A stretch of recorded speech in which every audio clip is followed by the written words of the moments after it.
नवरात्र में बताशा चढ़ाने से क्या होता है? माता रानी को क्यों चढ़ाए जाते हैं बताशा? बताशा चढ़ाने की ये गुप्त जानकारी 99% लोग आज भी नहीं जानते। दोस्तों, वीडियो को ध्यान लगाकर अंत तक देखना। दोस्तों, सनातन धर्म विश्व की सबसे प्राचीन संस्कृति और जीवन पद्धति अपने पर्वों और त्योहारों के माध्यम से गहन आध्यात्मिक रहस्यों को उजागर करती है। प्रत्येक रीति, प्रत्येक परंपरा और प्रत्येक विधान के पीछे एक गहरा विज्ञान और दर्शन छिपा होता है। इन्हीं पर्वों में शिरोमणि है नवरात्र। यह केवल उत्सव का समय नहीं, अपितु 9 रातों तक चलने वाली एक आध्यात्मिक यात्रा है, जिसमें भक्तगण आदि शक्ति मां दुर्गा के 9 स्वरूपों की आराधना कर आत्मिक शुद्धि और शक्ति प्राप्त करते हैं। इस पावन अवसर पर माता को प्रसन्न करने हेतु नाना प्रकार की वस्तुएं अर्पित की जाती हैं, जिनमें पुष्प, फल, वस्त्र और विभिन्न प्रकार के भोग सम्मिलित होते हैं। इन्हीं भोगों में एक अत्यंत सामान्य सी दिखने वाली परंतु गहन अर्थों से परिपूर्ण वस्तु है बताशा। यह मीठा, श्वेत और गोलाकार पदार्थ लगभग प्रत्येक पूजा की थाली का एक अभिन्न अंग होता है। हम में से अधिकांश लोग इसे एक पारंपरिक भोग के रूप में माता के चरणों में अर्पित कर देते हैं, बिना यह जानने ना मासीकने कि इस साधारण से दिखने वाले बताशे के पीछे कितने गहरे आध्यात्मिक, ज्योतिषीय और तात्विक रहस्य छिपे हुए हैं। आखिर क्यों माता रानी को अन्य मिष्ठानों की अपेक्षा बताशा इतना प्रिय है?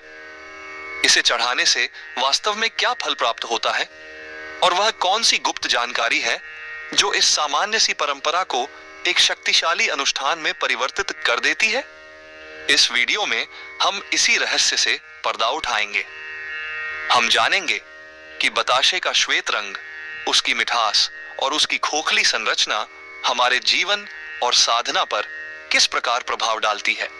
हम इसके ज्योतिषीय संबंधों, विशेषकर शुक्र और चंद्रमा के साथ इसके गहरे नाते को समझेंगे और यह भी जानेंगे कि कैसे यह एक छोटा सा बताशा पंचतत्वों का प्रतिनिधित्व करते हुए हमारी भेंट को पूर्णता प्रदान करता है।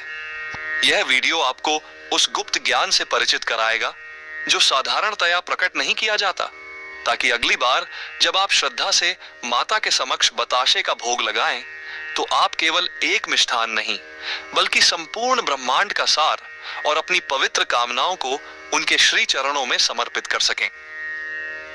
बताशे का प्रतीकात्मक और आध्यात्मिक अर्थ किसी भी पूजन विधि में प्रतीकवाद का बड़ा महत्व होता है। हम जिन वस्तुओं को ईश्वर को अर्पित करते हैं, वे केवल भौतिक पदार्थ नहीं होते, अपितु वे हमारी भावनाओं, कामनाओं और आध्यात्मिक अवस्था के प्रतीक होते हैं। बताशा इस दृष्टिकोण से एक अत्यंत शक्तिशाली प्रतीक है, जिसका प्रत्येक गुण एक विशेष आध्यात्मिक संदेश देता है। 1. श्वेत वर्ण सात्विकता और पवित्रता का प्रतीक। बताशे का धवल यानी कि सफेद रंग शुद्धता, शांति, पवित्रता और सात्विकता का प्रतीक माना जाता है। अध्यात्म की भाषा में इसे सत्व गुण का प्रतिनिधि कहा गया है।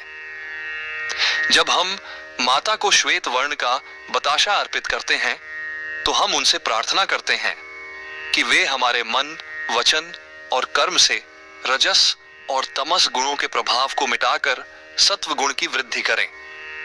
हमारा जीवन भी इसी बताशे की भांति निर्मल, निष्कलंक और पवित्र हो जाए। श्वेत रंग चंद्रमा का भी प्रतिनिधित्व करता है और चंद्रमा हमारे मन का कारक है। अतः बताशे का भोग लगाकर हम अपने चंचल मन को शांत करने, मानसिक स्थिरता पाने और अपनी भावनाओं को शुद्ध करने की कामना करते हैं। यह एक प्रार्थना है कि हे मां, मेरे मन की समस्त मलिनता को दूर कर इसे इस बताशे की भांति स्वच्छ और धवल बना दो। 2. मधुरता जी।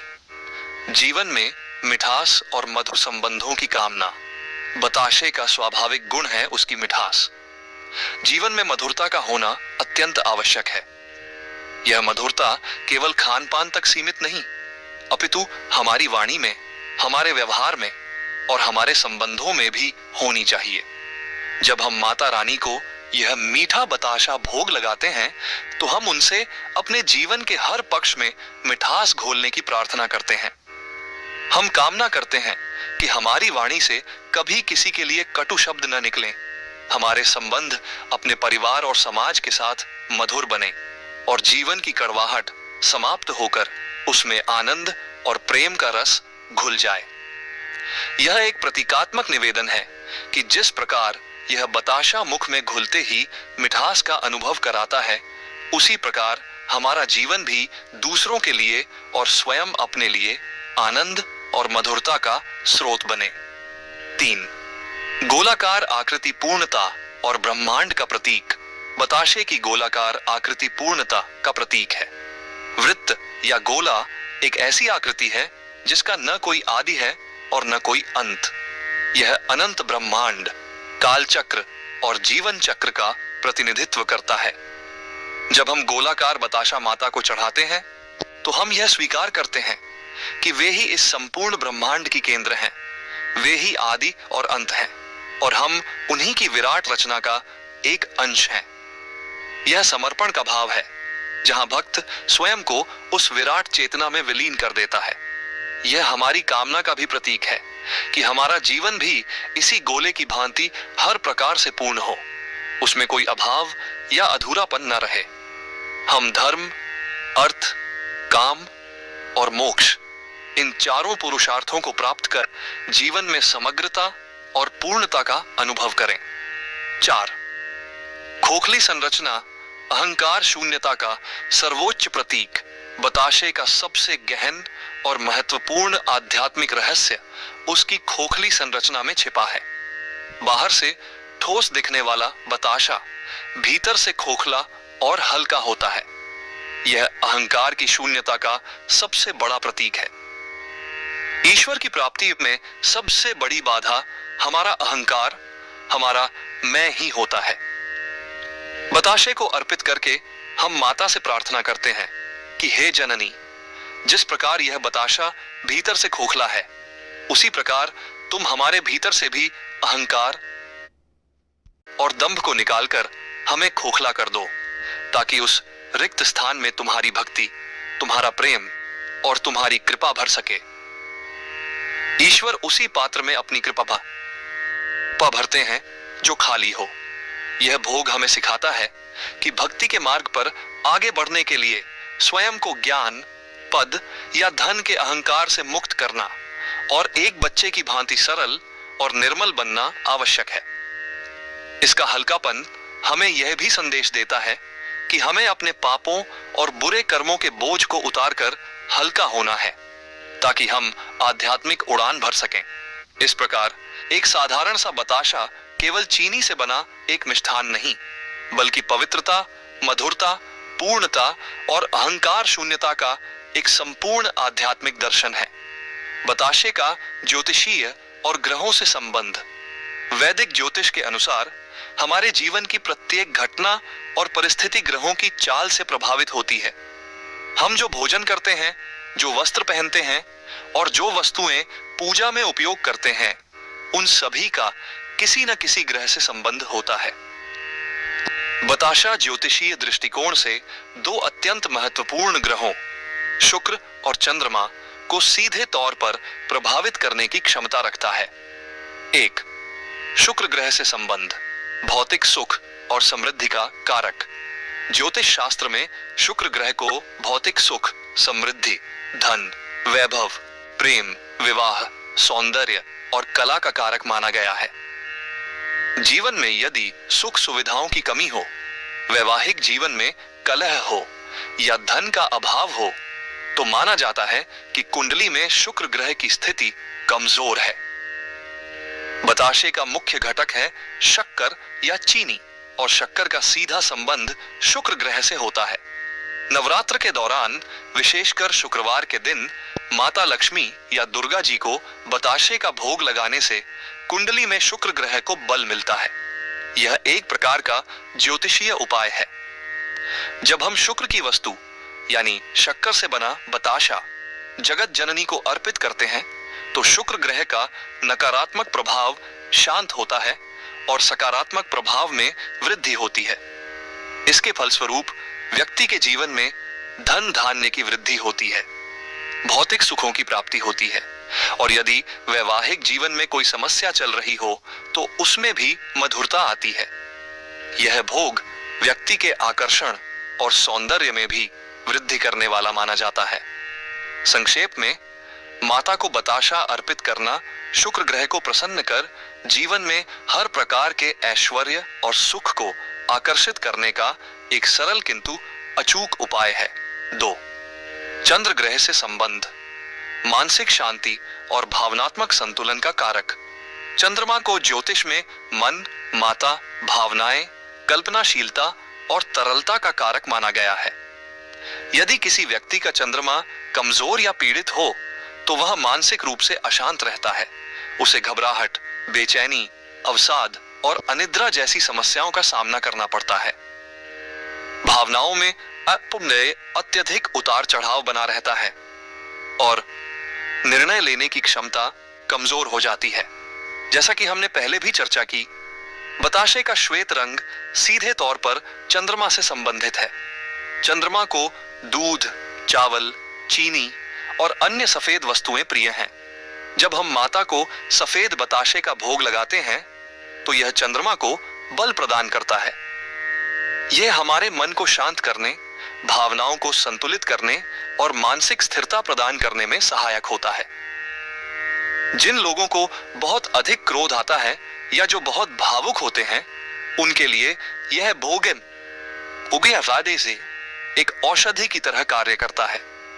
यह माता और पुत्र के संबंधों में भी सुधार लाता है, क्योंकि चंद्रमा माता का भी कारक है।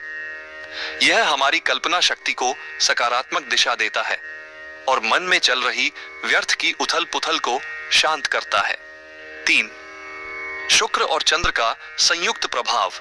जीवन में वास्तविक सुख तभी संभव है जब व्यक्ति के पास भौतिक समृद्धि, शुक्र के साथ साथ मानसिक शांति, चंद्रमा भी हो।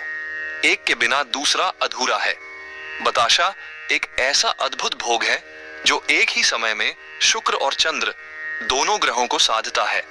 यह हमें भौतिक सुख सुविधाएं भी प्रदान करता है और उन सुखों को भोगने के लिए एक शांत और स्थिर मन भी देता है। यह एक ऐसा संतुलन बनाता है जिससे व्यक्ति का लौकिक और आध्यात्मिक दोनों पक्ष सबल होता है। यही कारण है कि पूजा पाठ में बताशे को इतना महत्व दिया गया है, क्योंकि यह जीवन के दो सबसे महत्वपूर्ण आयामों, समृद्धि और शांति, को एक साथ पोषित करने की क्षमता रखता है। पंचतत्व और बताशे का निर्माण। प्राचीन भारतीय दर्शन के अनुसार यह संपूर्ण सृष्टि 5 महाभूतों या पंच तत्वों से मिलकर बनी है। पृथ्वी, जल, अग्नि, द्योमबादी, अद्यबगी, वायु और आकाश। हमारा शरीर भी इन्हीं पंच तत्वों का एक छोटा रूप है। कोई भी वस्तु या पूजा विधि तभी पूर्ण मानी जाती है जब उसमें इन पांचों तत्वों का किसी न किसी रूप में समावेश हो। बताशा अपनी निर्माण प्रक्रिया में इन पांचों तत्वों का सार समाहित किए हुए है और यही कारण है कि इसे अर्पित करना मानो संपूर्ण सृष्टि को ही मां के चरणों में अर्पित करने जैसा है। 1. बताशे का मूल आधार है शक्कर, जो गन्ने के रस से बनती है। गन्ना पृथ्वी तत्व का प्रतीक है क्योंकि वह भूमि से ही उगता है, उसी से पोषण प्राप्त करता है। अतः जब हम बताशा चढ़ाते हैं तो हम पृथ्वी तत्व का प्रतिनिधित्व करने वाले अन्न और रस को अर्पित करते हैं। यह पृथ्वी माता के प्रति कृतज्ञता का भी भाव है जो हमारा पोषण करती है। 2. जल तत्व। गन्ने के रस से शक्कर और फिर शक्कर से बताशा बनाने की प्रक्रिया में जल एक अनिवार्य तत्व है। बिना जल के चाशनी नहीं बन सकती। जल को जीवन का आधार और भावनाओं का प्रतीक माना गया है। बताशे में समाहित जल तत्व हमारी भावनाओं की शुद्धि और जीवन में प्रेम एवं करुणा के प्रवाह का प्रतीक है। 3. अग्नि तत्व। चाशनी को पकाने के लिए अग्नि तत्व की आवश्यकता होती है। अग्नि ऊर्जा, रूपांतरण और शुद्धि का प्रतीक है। अग्नि के ताप से ही शक्कर का रूप परिवर्तित होकर बताशे के बनने योग्य होता है।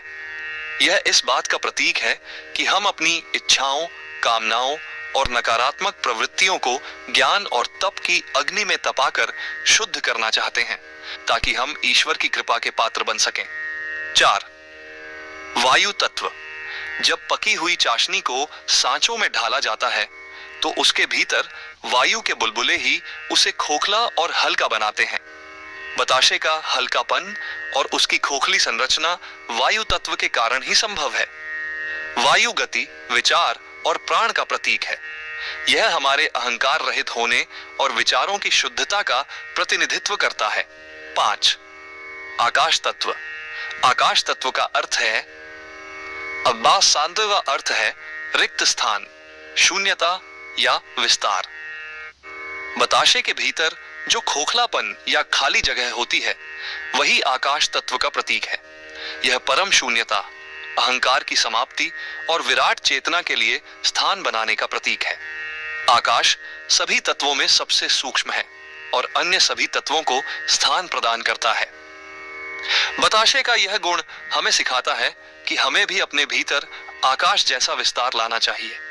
इस प्रकार एक छोटा सा बताशा अपने भीतर संपूर्ण सृष्टि के 5 मूल तत्वों को समेटे हुए है। जब हम इसे देवी को अर्पित करते हैं तो हम केवल एक मिष्ठान नहीं बल्कि पंच तत्वों से निर्मित अपनी देह और संपूर्ण ब्रह्मांड का एक प्रतीकात्मक रूप उन्हें समर्पित कर रहे होते हैं। यह हमारी भेंट को समग्रता और पूर्णता प्रदान करता है। दोस्तों, माता रानी को दिल से मानते हो तो जय माता दी जरूर लिखना। आइए जानते हैं दोस्तों बताशे की गुप्त और रहस्यमयी जानकारी। अब हम उस जानकारी की ओर बढ़ते हैं जिसे प्रायः गुप्त रखा जाता है या जिस पर सामान्य रूप से चर्चा नहीं होती। बताशे का प्रयोग केवल एक सात्विक भोग तक ही सीमित नहीं है, अपितु तंत्र और गूढ़ साधनाओं में भी इसका विशेष महत्व है। यह जानकारी इस सामान्य सी वस्तु को एक शक्तिशाली ऊर्जा उपकरण में बदल देती है। 1. नकारात्मक ऊर्जा का शोधन।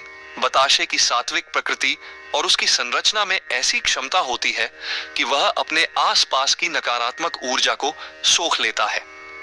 जब पूजा स्थान पर या किसी व्यक्ति के ऊपर से उतारकर बताशे को अर्पित किया जाता है तो यह उस स्थान या व्यक्ति की नकारात्मकता, जैसे कि किसी की बुरी नजर, द्वेष या किसी भी प्रकार की हानिकारक ऊर्जा को अपने भीतर समाहित कर लेता है।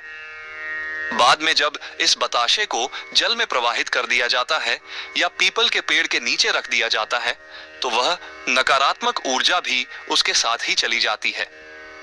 यह एक प्रकार का सरल और प्रभावी ऊर्जा शोधन का कार्य है। यही कारण है कि कई साधक अपनी साधना स्थली को ऊर्जावान और शुद्ध बनाए रखने के लिए नित्य बताशे का प्रयोग करते हैं। 2. मनोकामना पूर्ति के लिए विशेष प्रयोग। तंत्र शास्त्र में कुछ विशेष कामनाओं की पूर्ति के लिए बताशे का प्रयोग किया जाता है। बाय एक अत्यंत प्रचलित प्रयोग है बताशे के ऊपर लौंग लगाकर देवी को अर्पित करना। बताशे का संबंध शुक्र, सुख और चंद्र मन से है, जबकि लौंग को ऊर्जा और शक्ति का प्रतीक माना गया है। जब इन दोनों को मिलाकर अर्पित किया जाता है तो यह मन की इच्छाओं को पूर्ण करने के लिए एक तीव्र ऊर्जा का निर्माण करता है। यह प्रयोग विशेष रूप से भौतिक बाधाओं को दूर करने, शत्रुओं पर विजय प्राप्त करने, यहाँ शत्रु का अर्थ हमारे आंतरिक शत्रु जैसे काम, क्रोध, लोभ भी हैं, और रुके हुए कार्यों को गति देने के लिए किया जाता है। नवरात्र की गुप्त रात्रियों में यह प्रयोग और भी अधिक शक्तिशाली हो जाता है। 3. देवी के सौम्य स्वरूप की कृपा प्राप्ति। देवी के 2 मुख्य स्वरूप माने जाते हैं, सौम्य और उग्र। जहां काली छिन्नमस्ता धूमावती उग्र स्वरूप है, वहीं ललिता, महागौरी, शैलपुत्री, चंद्रघंटा सौम्य स्वरूप है। बताशा एक अत्यंत सौम्य और सात्विक भोग है। इसे चढ़ाने से देवी के सौम्य, ममतामयी और वात्सल्यपूर्ण स्वरूप की कृपा सहज ही प्राप्त होती है। जिन लोगों को जीवन में प्रेम, शांति, पारिवारिक सुख और मातृत्व की कृपा चाहिए, उनके लिए बताशे का भोग सर्वोत्तम है। यह देवी के उग्र स्वरूप को शांत कर उनकी मैटरनल पोषण करने वाली ऊर्जा को जागृत करता है। 4. यह जानकारी गुप्त क्यों रखी जाती है? इस ज्ञान को गुप्त रखने या इस पर अधिक चर्चा न करने का कारण यह है कि लोग अक्सर सरलता में छिपी शक्ति को समझ नहीं पाते। आज के युग में लोग आडंबर और महंगी वस्तुओं के प्रदर्शन को ही भक्ति का पैमाना मानते हैं। उन्हें लगता है कि कीमती चढ़ावा चढ़ाने से ही ईश्वर प्रसन्न होंगे, जबकि सत्य यह है कि ईश्वर को वस्तु का मूल्य नहीं, भक्त का भाव और उस वस्तु के पीछे छिपा गहरा प्रतीकवाद प्रिय होता है। कुछ लोग इस सरल ज्ञान को इसलिए भी प्रकट नहीं करना चाहते ताकि जटिल और खर्चीले अनुष्ठानों का महत्व बना रहे, किंतु सत्य यह है कि 1 रुपए का बताशा भी यदि पूर्ण श्रद्धा, भाव और उसके पीछे के ज्ञान को समझकर चढ़ाया जाए तो वह लाखों के चढ़ावे से अधिक फलदायी हो सकता है। रहस्य किसी वस्तु में नहीं, बल्कि उसे देखने की दृष्टि और उसके पीछे के भाव में छिपा है। दोस्तों, ये थे आज के महत्वपूर्ण ज्ञानवर्धक जानकारी। वीडियो को आखिरी तक देखने के लिए धन्यवाद।